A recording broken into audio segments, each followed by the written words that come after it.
Baik, Bapak Ibu Saudara yang dikasihi oleh Tuhan, mari sebelum kita mendengarkan firman Tuhan, kita mau tundukkan kepala, kita berdoa terlebih dahulu untuk firman yang akan kita dengar. Tuhan, terima kasih saat ini kalau kami boleh kembali diberi kesempatan untuk mendengarkan firman-Mu. Kiranya Tuhan berbicara kepada kami, supaya kami boleh menemukan pengharapan di dalam iman kami kepada Engkau. Di tengah perubahan-perubahan yang terjadi di sekeliling kami, biar kami boleh tetap teguh berpegang kepada iman kami, karena pengharapan kami itu adalah pengharapan yang tidak tergoyahkan. Berbicaralah pakai hamba-Mu, karena kami siap untuk mendengar ya Tuhan. Demi nama Yesus Tuhan dan Juru Selamat kami yang hidup, kami berdoa dan bersyukur. Haleluya, amin. Nah Bapak Ibu Saudara yang dikasihi oleh Tuhan, hari ini saya ingin mengajak kita belajar satu bagian firman Tuhan yang terambil di dalam Ibrani pasal 12 ayat 26 sampai 28. Waktu itu suaranya menggoncangkan bumi, tetapi sekarang ia memberikan janji. Satu kali lagi aku akan menggoncangkan bukan hanya bumi saja, melainkan langit juga. Ungkapan satu kali lagi menunjuk pada perubahan pada apa yang dapat digoncangkan, karena ia dijadikan supaya tinggal tetap apa yang tidak tergoncangkan. Jadi, karena kita menerima kerajaan yang tidak tergoncangkan, marilah kita mengucap syukur dan beribadah kepada Allah menurut cara yang berkenan kepadanya, dengan hormat dan takut. Bapak Ibu Saudara yang dikasihi oleh Tuhan, hari ini kita belajar tentang perubahan. Ada banyak hal yang saat ini sedang berubah di sekeliling kita. Dan perubahan itu Tuhan izinkan terjadi. Kalau kita melihat di ayat ini dikatakan, satu kali lagi kata Tuhan, aku akan menggoncangkan bukan hanya bumi saja, tetapi langit juga. Artinya apa Bapak Ibu Saudara? Tuhan sedang ingin membuktikan di dalam kehidupan manusia, semua itu bisa berubah, semua akan mengalami perubahan. Tetapi ada satu yang tidak akan pernah berubah, satu yang tidak akan tergoncangkan, yang disebutkan di ayat 28. Karena kita menerima kerajaan yang tidak tergoncangkan, marilah kita mengucap syukur dan beribadah kepada Allah dengan cara yang berkenan kepadanya, dengan hormat dan takut. Artinya Bapak Ibu Saudara, dunia ini, segala yang ada di hidup kita ini bisa berubah. Tetapi ketika kita menerima kerajaan Allah, kerajaan yang tak tergoncangkan, yang tidak akan berubah oleh apapun juga, karena kita punya pengharapan yang kokoh di dalam Dia. Kalau kita melihat perikop ini Bapak Ibu Saudara, penulis Ibrani ini sedang menunjukkan kepada orang percaya yang hidup masa ini, termasuk saudara dan saya, bahwa kita yang hidup saat ini, hidup di dalam perjanjian baru itu, harusnya kita bersuka cita. Kita lebih bergairah di dalam pengiringan kita kepada Tuhan. Kenapa? Karena tadi di ayat 28, di sana intinya, bahwa kita memperoleh satu kerajaan yang tidak tergoncangkan.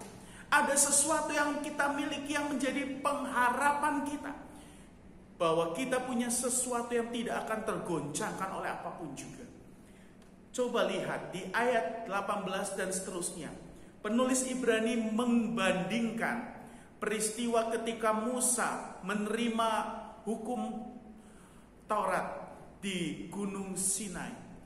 Pada peristiwa itu bangsa Israel di gunung melihat kemuliaan Tuhan dinyatakan di Gunung Sinai itu, sehingga mereka takut, tidak berani mendaki ke atas. Mereka bilang, udah Musa aja mewakili kami untuk menerima apa yang Tuhan suruh kami lakukan. Sehingga kemudian Musa naik ke Gunung Sinai dan menerima kedua loh batu, menerima aturan-aturan agama, menerima aturan-aturan sipil yang mengatur hubungan di antara sesama umat Tuhan, dan aturan moral yang ada tertulis di dalam kedua loh batu itu.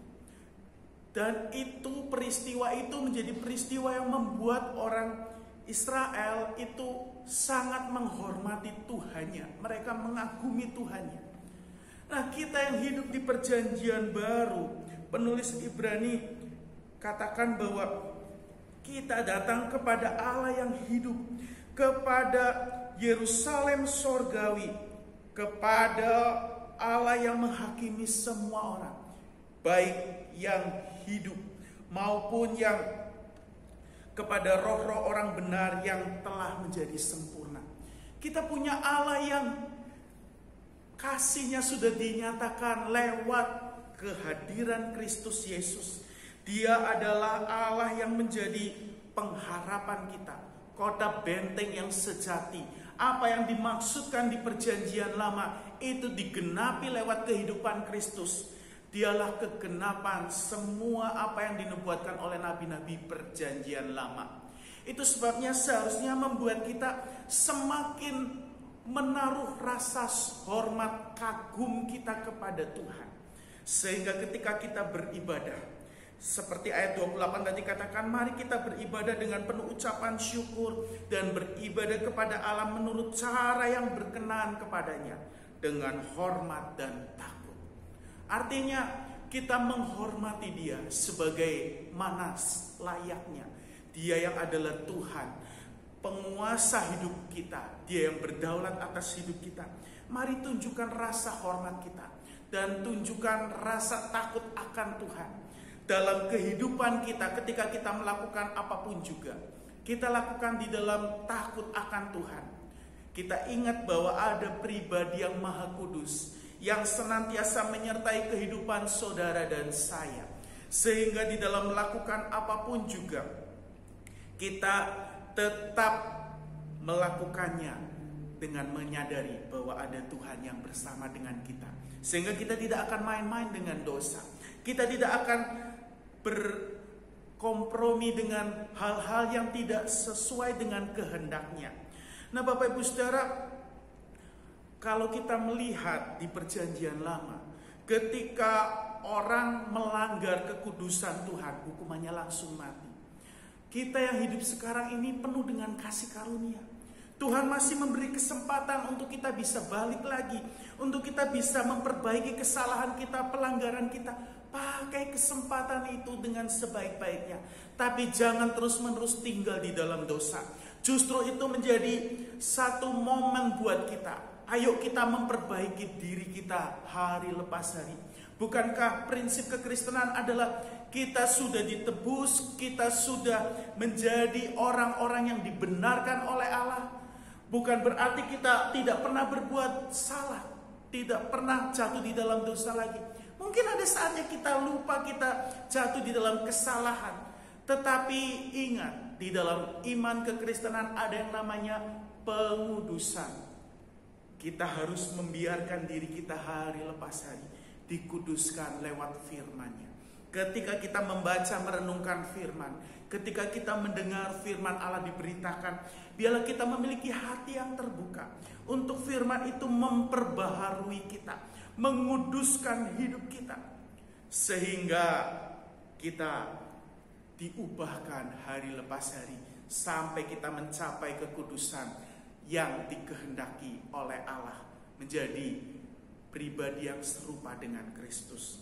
Nah, Bapak Ibu Saudara yang dikasihi oleh Tuhan, sekali lagi kita saat ini hidup di dalam perubahan yang begitu cepat, baik di dalam bidang teknologi. Dulu waktu saya masih kecil, kita masih remaja, kalau mau menghubungi seseorang kita cuma bisa telepon atau tulis surat.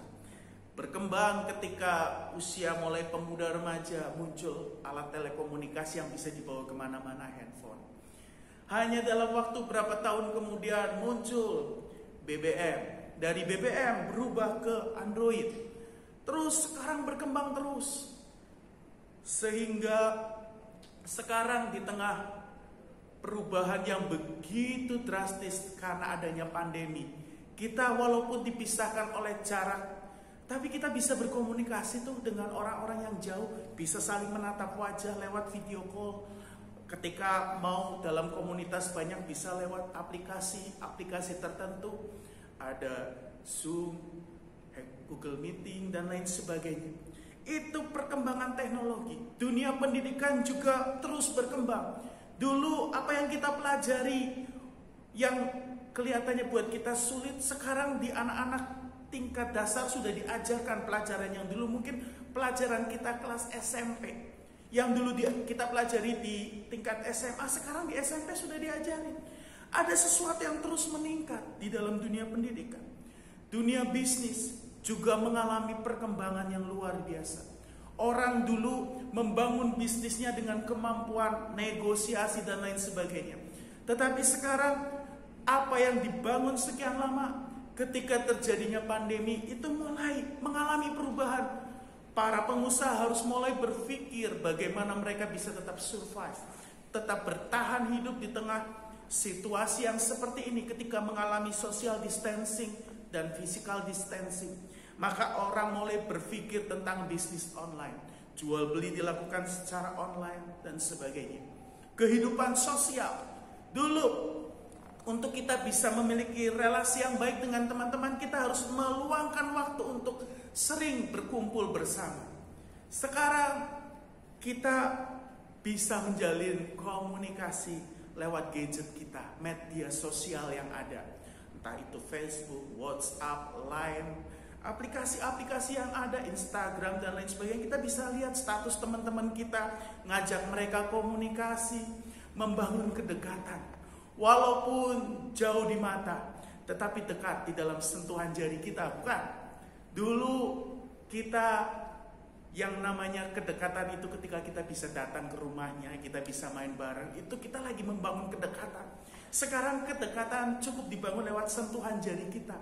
Cari akun teman kita, kemudian ajakin chat, ajakin ngobrol lewat video call dan lain sebagainya.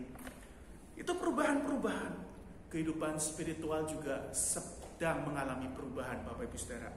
Akibat pandemi ini, ada yang berubah. Dulu untuk beribadah orang harus datang ke rumah Tuhan. Sekarang karena adanya pandemi, ke rumah Tuhan sebaiknya dihindari dulu untuk sementara, untuk memutus mata rantai penyebaran virus. Lalu apa yang dilakukan? Ibadah online. Dengan ibadah online maka semua akses terbuka lebar. Kita tinggal cari gereja mana yang kita suka. Kalau kita merasa gereja kita kering, gak ada apa-apa, gak ada sesuatu yang menarik, coba jajan cari gereja lain yang lebih menarik. Kan cuman ada dalam sentuhan remote control kita. Di sentuhan jari kita tinggal cari nama gereja-gereja yang menurut kita lebih menarik, lebih menawarkan sesuatu yang menyenangkan kita. Bukan? Itu yang sedang kita hadapi hari-hari ini, Bapak Ibu Saudara. Tetapi Bapak Ibu Saudara, semua ini terjadi, perubahan-perubahan ini terjadi. Saya yakin itu atas seizin Tuhan untuk membuktikan apa yang tidak tergoncangkan, yaitu kerajaan Allah. Yesus pernah mengajar kepada murid-muridnya. Ketika murid-muridnya berkata kepada Yesus, "Guru, ajar kepada kami bagaimana harus berdoa." Yesus mengajarkan doa yang kita kenal dengan doa Bapa kami. Di kalimat doa Bapa kami awal dikatakan, "Bapa kami yang di sorga, dikuduskanlah namamu, datanglah kerajaanmu, jadilah kehendakmu di bumi seperti di sorga." Dari apa yang Yesus ungkapkan di dalam pengajaran doa Bapa kami ini, Yesus sedang mengajar kepada kita untuk kita meminta kehendak Allah dinyatakan di bumi seperti di sorga. Artinya kita mengundang kerajaan Allah dinyatakan di tengah-tengah dunia ini, di dalam kehidupan kita. Dan kehendak Allah itu seperti yang terjadi di sorga, itu terjadi di bumi ini. Bukan dibalik, apa yang kita mau itu terjadi di sorga. Tapi apa yang Tuhan kehendaki, apa yang terjadi di sorga, terjadi juga di bumi ini. Hari-hari ini saya ikut kelas mentoring, Bapak Ibu Saudara, dan di kelas mentoring ini mentor kami memberikan sebuah buku yang menjadi tugas untuk kami baca, kemudian kami disuruh menulis. Kami dapat apa? Bukunya judulnya Letters to the Church, ditulis oleh Francis Chan. Nah, buku ini menarik, Bapak Ibu Saudara. Kekristenan sekarang ini menurut buku ini sudah mulai melupakan sesuatu yang sakral, sesuatu yang menjadi esensi dari ibadah kita. Tuhan mau kita menghormati apa yang Tuhan kehendaki, bukan apa yang kita inginkan. Tetapi gereja sudah begitu jauh melenceng. Gereja lebih peduli dengan apa yang diinginkan oleh jemaatnya, apa yang diinginkan oleh pemimpin-pemimpinnya, dibanding apa yang dikehendaki oleh Tuhan, apa yang Tuhan perintahkan lewat firman-Nya ini. Di dalam bab 3 buku ini, karena kebetulan barusan ini tugas kami yang harus diselesaikan di bulan ini, Bapak Ibu Saudara. Di dalam bab 3 di sana dikatakan bahwa kita harus bisa membedakan apa yang menjadi perintah Allah dan apa yang menjadi keinginan, kehendak kita, harapan-harapan kita sebagai orang percaya, sebagai pelayan Tuhan, sebagai hamba Tuhan, sebagai umat Tuhan. Kadang kita punya harapan, saya pengen gereja yang menarik, musik yang bisa menyenangkan, bisa membuat kita berapi-api di dalam Tuhan, khotbah yang bersemangat, pembicara yang hebat, yang terkenal. Saya ingin ruangan yang nyaman, ber-AC, tempat duduk yang bisa sambil duduk rasanya empuk seperti di bioskop dan lain sebagainya. Kita punya harapan yang banyak. Saya pengen asyirnya begitu ramah nyambut kita. Saya pengen kita punya banyak harapan. Tetapi kalau kita baca dalam firman Tuhan, apa yang Tuhan mau? Tuhan cuma ingin agar kita kembali kepada esensi gereja. Dan itu Dia ajar kepada kita kembali kepada gereja mula-mula. Penulis buku ini menunjukkan pola gereja yang Tuhan bangun pertama kali ada dalam gereja mula-mula. Adalah gereja yang bertekun. Bertekun di dalam apa? Di dalam pengajaran rasul-rasul. Bertekun di dalam memecahkan roti. Ada perjamuan Tuhan. Bertekun di dalam doa. Bertekun di dalam persekutuan. Itu yang dia tunjukkan. Penulis buku ini tunjukkan. Tuhan ingin gereja yang sungguh-sungguh mencari kehendak Tuhan lewat firman-Nya. Bukan sekedar apa yang menyenangkan telinga kita, tapi apa yang kita butuhkan. Firman yang membaharui kita, firman yang menyucikan kita, yang membuat iman kita bertumbuh di dalam Tuhan. Lalu di dalam persekutuan, ketika kita bisa saling melayani satu dengan yang lain, kita saling menguatkan, itu persekutuan. Di dalam memecahkan roti. Memecahkan roti itu merujuk kepada perjamuan Tuhan.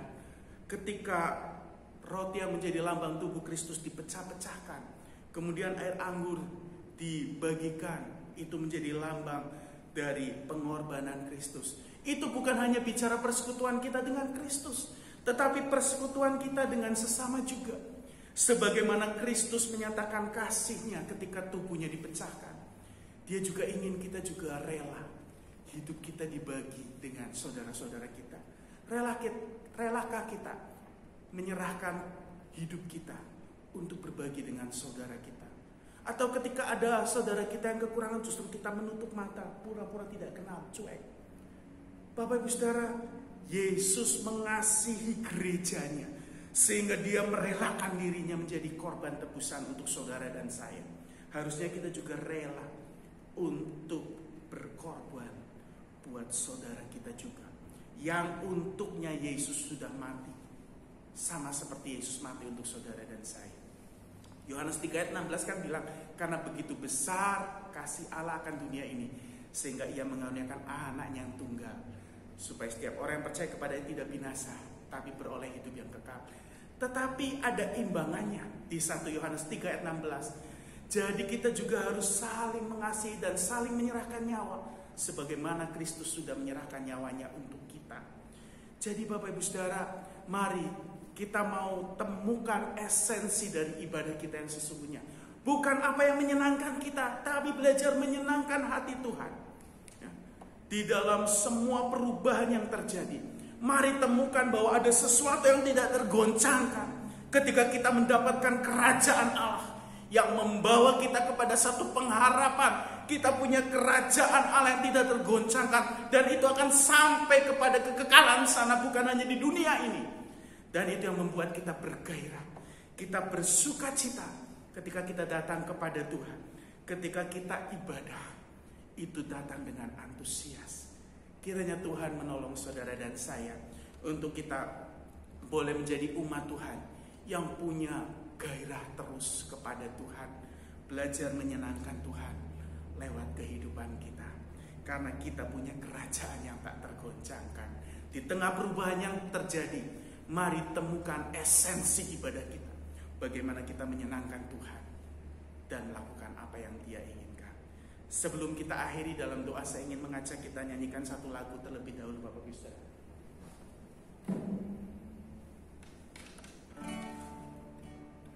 Hanya Engkau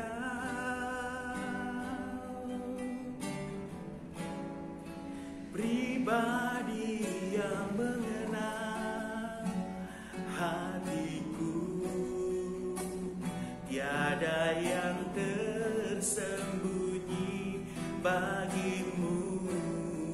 Seluruh isi hatiku Kau tahu, dan bawaku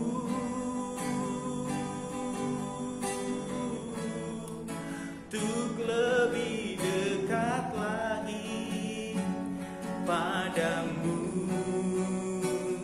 tinggal dalam indahnya dekapan kasih-Mu. Sekali lagi, hanya Engkau pribadi yang mengenal hatiku. Hanya Engkau, pribadi yang mengenal hatiku, tiada yang tersembunyi bagimu. Seluruh isi hatiku Kau tahu, dan bawaku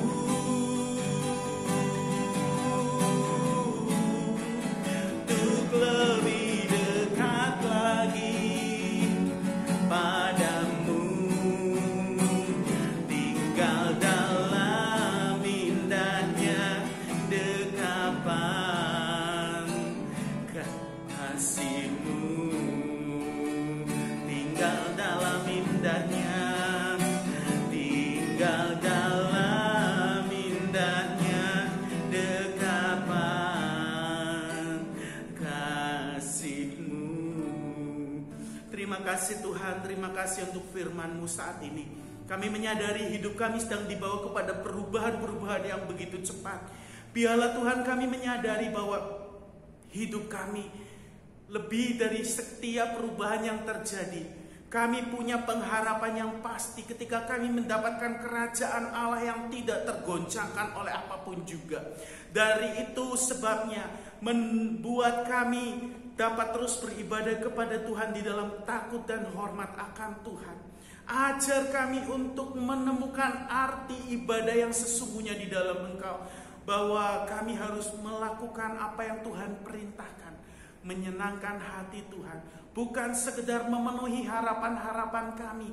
Memenuhi harapan-harapan manusia. Keinginan manusiawi kami. Tetapi biarlah kami menyenangkan hati Tuhan. Di dalam setiap apapun yang kami lakukan. Ajar kami untuk menomorsatukan kehendak Tuhan. Bukan kehendak kami ya Tuhan. Sehingga gereja-Mu akan dibawa masuk kepada rencana-Mu yang sempurna. Hamba-Mu berhenti berbicara, tetapi Allah Roh Kudus terus bekerja di tengah-tengah umat-Mu, menghidupkan firman-Mu, membawa kami hidup di dalam kebenaran-Mu yang sesungguhnya. Sehingga kami tidak tawar hati menghadapi setiap perubahan, tetapi kami tahu iman kami adalah iman yang pasti, karena kami mendapatkan kerajaan yang tidak tergoncangkan, yang akan membawa kami sampai kepada kekekalan. Demi nama Yesus Tuhan kami berdoa dan bersyukur. Haleluya. Amin.